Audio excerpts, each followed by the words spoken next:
berurusan dengan ketidaksepakatan di antara anggota tim, menavigasi ketegangan di tempat kerja, atau menyelesaikan konflik pribadi.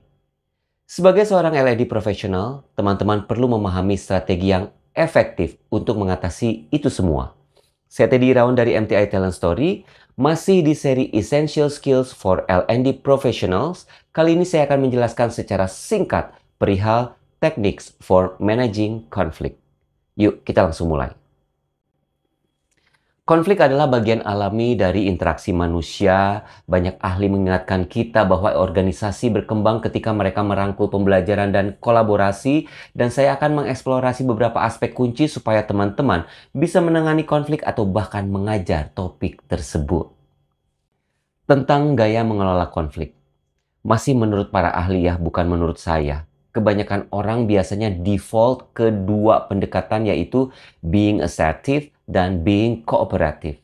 Dari pendekatan ini muncullah 5 gaya manajemen konflik yang perlu teman-teman pahami dan jelaskan kepada peserta pelatihan. Yang pertama adalah gaya accommodating. Artinya adalah mengorbankan kebutuhan kita untuk keuntungan pihak lain. Kapan gaya ini digunakan? Gunakan gaya ini ketika mempertahankan hubungan lebih penting daripada mencapai tujuan kita sendiri. Ini cocok ketika masalahnya tidak kritis dan kita bersedia mengorbankan kebutuhan kita untuk kepentingan orang lain. Contohnya, jika anggota tim membutuhkan waktu istirahat tambahan karena alasan pribadi, kita mengakomodasi permintaan tersebut meskipun itu mempengaruhi tenggat waktu proyek. Yang kedua adalah gaya avoiding. Artinya adalah menghindari atau melewatkan si konflik itu. Pilihlah aku. Maksudnya adalah pilihlah gaya ini ketika masalahnya kecil dan mengatasinya akan menyebabkan ketegangan yang tidak perlu. Ini juga berguna ketika emosi tinggi dan kita perlu waktu untuk menenangkan diri.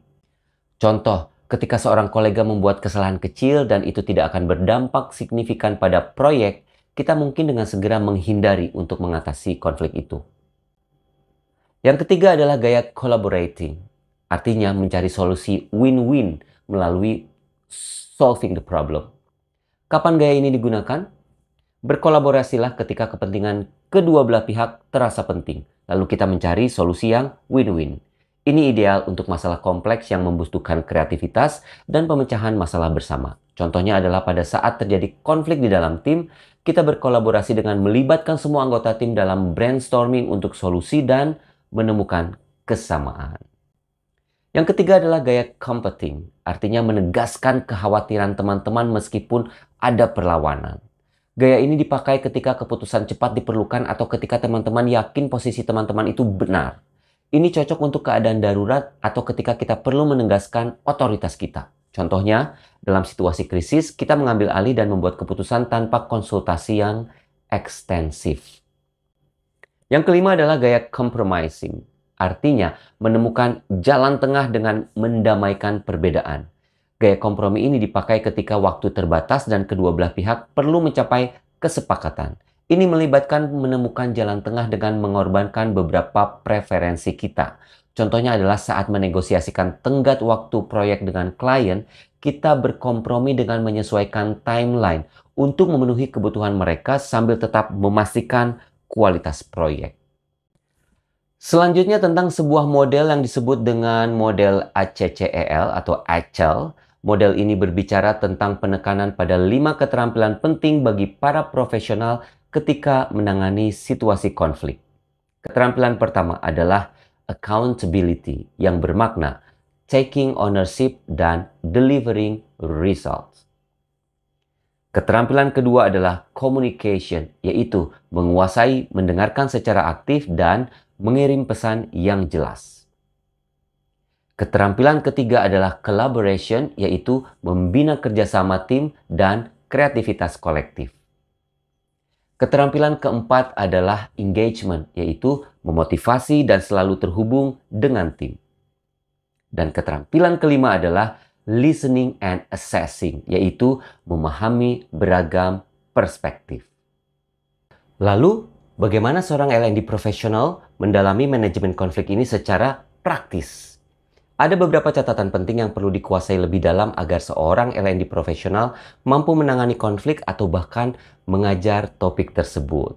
Yang pertama, teman-teman perlu memperhatikan dan memperdalam pemahaman tentang conflict resolution styles. Jika harus mengajar tentang konflik, coba deh siapkan beberapa skenario di mana peserta harus menentukan kapan harus accommodating, kapan harus collaborating, dan kapan harus competing.